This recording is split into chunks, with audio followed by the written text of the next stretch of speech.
భూమిని అడుగుతూ ఉంటాడు. మా ఇద్దరిలో ఎవరిని ఒకరిని ఎంచుకోవాల్సొస్తే నువ్వు ఎవరిని ఎంచుకుంటావు అని అడుగుతూ ఉంటే, మీరు ఓల్డ్ క్వెషనే అడిగారు బావ. పెళ్ళయ్యే ప్రతి ఆడపిల్లకి ఎదురయ్యే క్వెషన్ ఇది.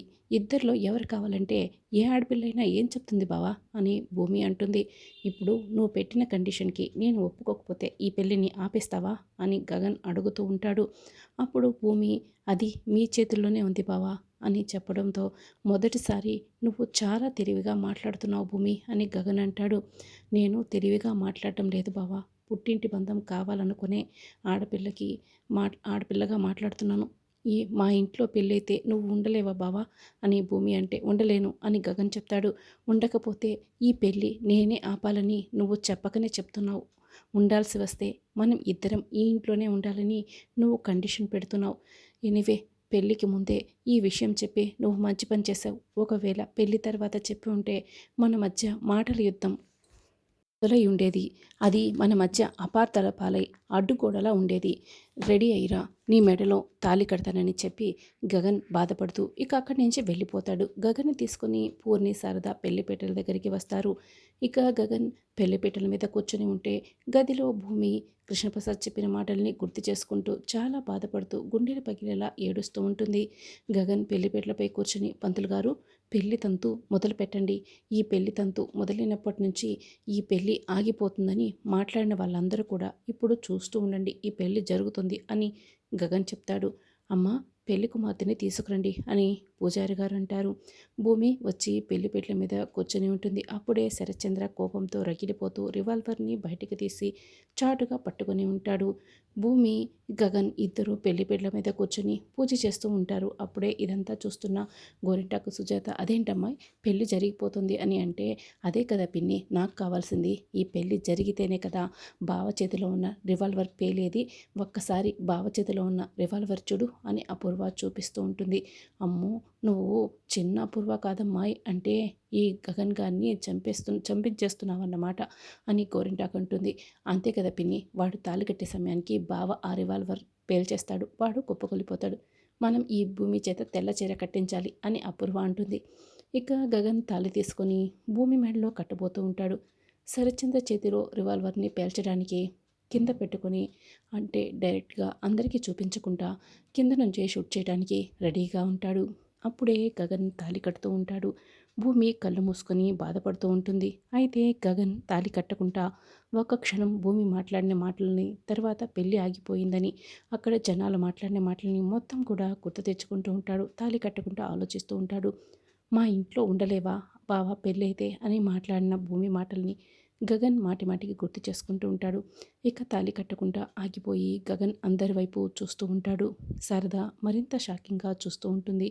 అంతకుముందు ప్రశ్నించిన అతన్ని, ఏం పెద్ద మనిషి, భూమి మా ఇంటి కోడలుగా రావటం ఏంటని చాలా షాకింగ్గా చూస్తున్నావా?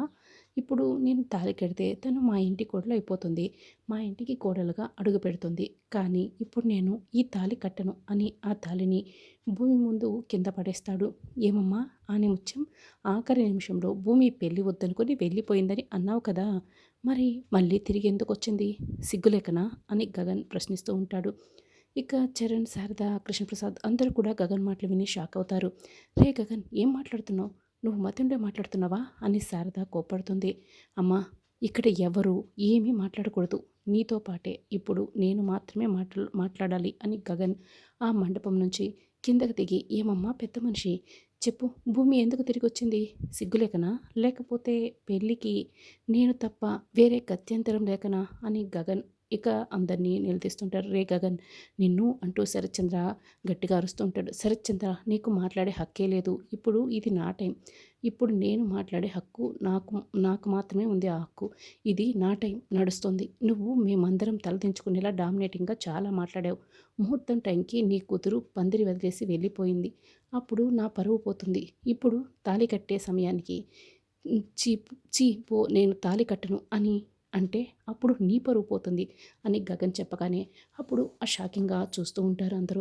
ఇది టిట్ ఫర్ టాట్ అంటే అని గగన్ చెప్తూ ఉంటే భూమి ఏడుస్తూ పెళ్లి మీద అలాగే కూర్చొని ఉంటుంది. నీకు తెలియాలి శరత్చంద్ర, ఒక మగాడు వదిలేసిన ఆడదాని జీవితం ఎంత బాధాకరంగా ఉంటుందో నీకు తెలియాలి. ఇప్పుడు నేను నీ కూతుర్ని వదిలేస్తున్నాను, ఏడ్చే నీ కూతుర్లో ఆ బాధ ఎలా ఉంటుందో నువ్వు ప్రతిరోజు నీ కూతుర్లో చూసుకోవచ్చు. ఏ మగదిక్కు లేని కుటుంబానికి ఏ ఆడపిల్లైనా కోడలుగా ఎలా వస్తుంది అని మీరందరూ అనుకున్నారు కదా!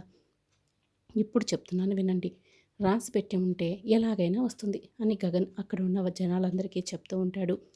ఈ భూమి కంటే గొప్ప అమ్మాయి మా ఇంటి కోడలుగా వస్తుంది. మీకందరికీ చెప్తున్నా వినండి. ఇంట్లో ఉన్న మగాడు ఇంటికి పెద్ద మనిషిలాగా కనపడాలి.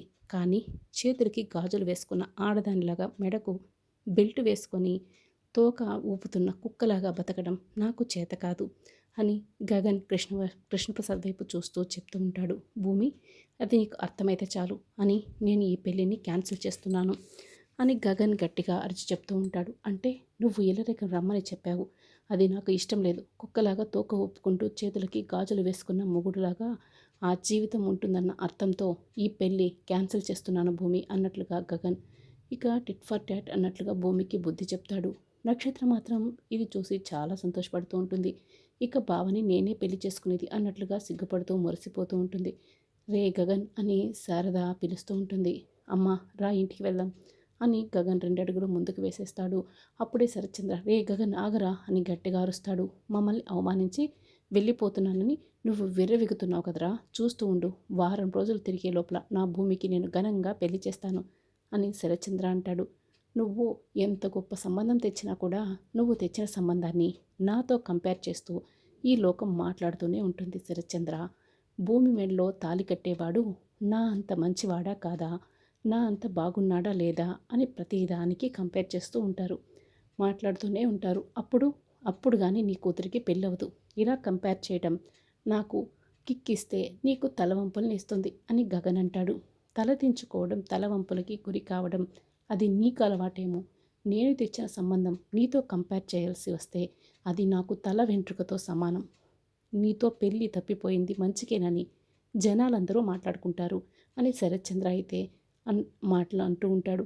అందరూ మాట్లాడుకుంటారు, ఊహలదే కదా అందరూ ఊహించుకుంటూ ఉంటారు. కానీ వాస్తవం మాత్రం నాలా కఠినంగానే ఉంటుంది. ఆ మాట అంత ఈజీగా అనరు. నువ్వు ఎంతైనా ప్రయత్నించు, నాలాంటి క్యారెక్టర్ ఉన్నవాడిని నువ్వు తీసుకురాలేవు. ఇది నా ఛాలెంజ్ అని గగన్ చెప్తూ ఉంటాడు. శారద చరణ్ మరింత షాక్ అయ్యి చూస్తూ వింటూ ఉంటారు. ఓకేరా, నీ ఛాలెంజ్ని నేను యాక్సెప్ట్ చేస్తున్నాను. నీకంటే గొప్పవాణ్ణి నేను నాకు అల్లుడుగా తెచ్చుకున్నప్పుడు నువ్వు ఓడిపోయావని నువ్వు ఒప్పుకోవాలి అని శరత్చంద్ర చెప్తాడు. ఈ లోకం చెప్పినప్పుడు నువ్వు ఓడిపోయావని ఒప్పుకుంటావా అని శరత్చంద్ర అనడంతో, నేను నీలాంటి వాడిని కాదు. ఓటమిని ఒప్పుకొని గెలిచిన జీవితం నాది. ఓడిపోతే ఓడిపోయానని ఒప్పుకుంటాను అని గగన్ చెప్తాడు. ఓడిపోతే నువ్వు ఈ ఊరు వదిలి వెళ్ళిపోవాలి అని శరత్చంద్ర అంటాడు. వెళ్ళిపోతాను, ఐ యాక్సెప్ట్ యువర్ ఛాలెంజ్ అంటూ గగన్ అక్కడి నుంచి వెళ్ళిపోతాడు. ఇక శారద ఇదంతా చూసి బాధపడుతూ ఏడుస్తూ ఉంటుంది. కృష్ణప్రసాద్ కూడా అలాగే కుప్పకూలిపోతాడు. అమ్మ అమ్మ అంటూ పూరి పరిగెత్తుకొని వస్తుంది. శారదని ఓదారుస్తూ ఉంటుంది. ఇక్కడ అందరికీ మించి నక్షత్రం మాత్రం చాలా సంతోషపడుతూ ఉంటుంది. భూమి మాత్రం బాధపడుతూ ఏడుస్తూ ఉంటుంది.